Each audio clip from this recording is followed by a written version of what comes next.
Oh no, no! Ne tombez pas dans le piège. Imaginez, vous attendez depuis des années que le Pi Network atteigne son plein potentiel. Et là, une annonce tombe. Le 20 février 2025, le mainnet ouvert est enfin confirmé. Vous vous connectez à des plateformes comme Bitget et OKX, et vous voyez que Pi est listé. Bonne nouvelle. Ou énorme piège. Aujourd'hui, je vais vous révéler ce que la Core Team a vraiment dit, les manipulations des plateformes d'échange, et surtout les erreurs à éviter pour ne pas perdre vos précieux Pi. Qu'est-ce que le mainnet ouvert et pourquoi est-ce crucial? Depuis le lancement de Pi Network, nous sommes en phase de mainnet fermé. Cela signifie que les transactions ne peuvent donc se faire qu'entre Pioneers ayant terminé leur KYC. Pi ne peut pas être échangé contre d'autres cryptos sur des plateformes classiques. L'écosystème interne est en construction avec des applications acceptant Pi. Mais le 20 février 2025, la Core Team a confirmé le passage à un mainnet ouvert, ce qui change tout. Pi pourra être utilisé en dehors du réseau Pi Network. De nouvelles applications et plateformes pourront intégrer Pi. Les discussions sur la cotation de Pi sur les exchanges pourront commencer. Mais attention, cela ne signifie pas que Pi sera automatiquement échangeable sur toutes les plateformes dès le premier jour. Ce n'est pas la première fois que des plateformes profitent de l'engouement autour de Pi Network pour faire des annonces trompeuses. Retour en 2022. Une histoire qui se répète. En 2022, des plateformes comme Huobi et XTCOM avaient annoncé la cotation de Pi. Résultat, le prix a explosé à plus de 300 $ en quelques heures. Mais très vite, ces tokens se sont révélés être des faux. Beaucoup de gens ont acheté, pensant qu'ils investissaient dans le vrai Pi, et ont tout perdu. Aujourd'hui, nous voyons le même scénario avec Bitget et OKX. Si la Core Team n'a pas validé ces annonces, c'est probablement une manipulation. Si Pi est listé trop tôt sur des plateformes comme OKX ou Bitget, voici les risques majeurs. Spéculation extrême. Le prix pourrait monter en flèche artificiellement, puis s'effondrer brutalement, laissant beaucoup de pioneers avec des pertes énormes. Contrôle externe. Si des exchanges contrôlent l'offre et la demande de Pi avant même qu'un véritable écosystème ne soit mis en place, cela pourrait tuer son adoption naturelle et en faire juste un token de trading comme les autres. Manipulation du marché. Certains gros investisseurs pourraient acheter massivement du Pi pour faire monter le prix artificiellement, puis tout revendre en quelques minutes, créant un crash massif. C'est exactement ce que la Core Team veut éviter. C'est pourquoi elle met en place une stratégie bien plus solide pour le lancement du mainnet ouvert.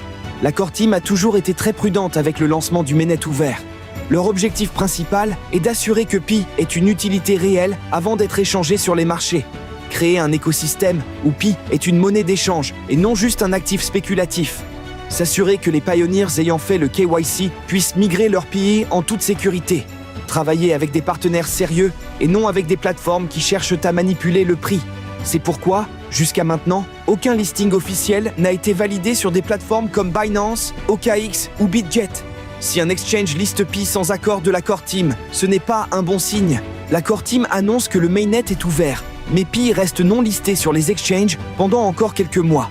Cela permet à plus d'applications d'être développées et à un véritable marché d'échange basé sur Pi de se créer.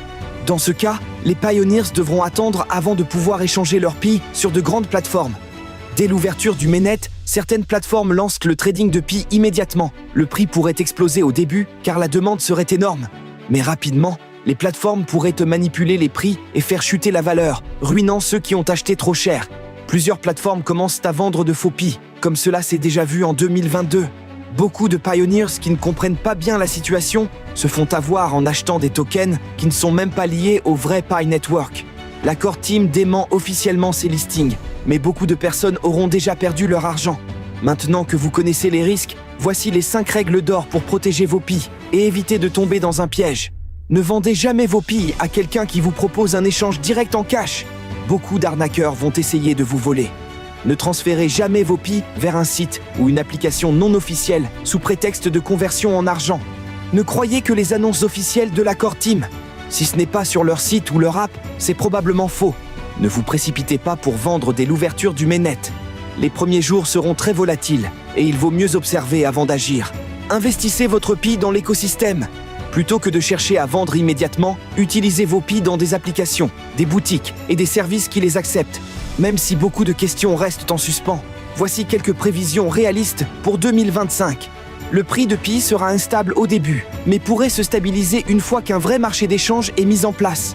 De plus en plus de commerces vont accepter Pi comme moyen de paiement, ce qui pourrait augmenter sa valeur réelle.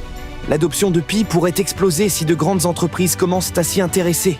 Pi pourrait devenir l'une des cryptos les plus utilisées dans certains pays en développement, là où les gens cherchent des alternatives aux banques traditionnelles. À long terme, si la Core Team réussit son pari, Pi pourrait vraiment devenir un géant du Web3. L'ouverture du mainnet est un moment décisif, et c'est là que beaucoup de personnes risquent de faire des erreurs fatales. Erreur 1. Vendre ses Pi trop tôt. Beaucoup vont se précipiter pour vendre dès l'ouverture du mainnet, pensant faire un énorme profit. Le problème ? La volatilité sera extrême, et les premiers vendeurs risquent de regretter si le prix monte après. La vraie stratégie ? Observer, analyser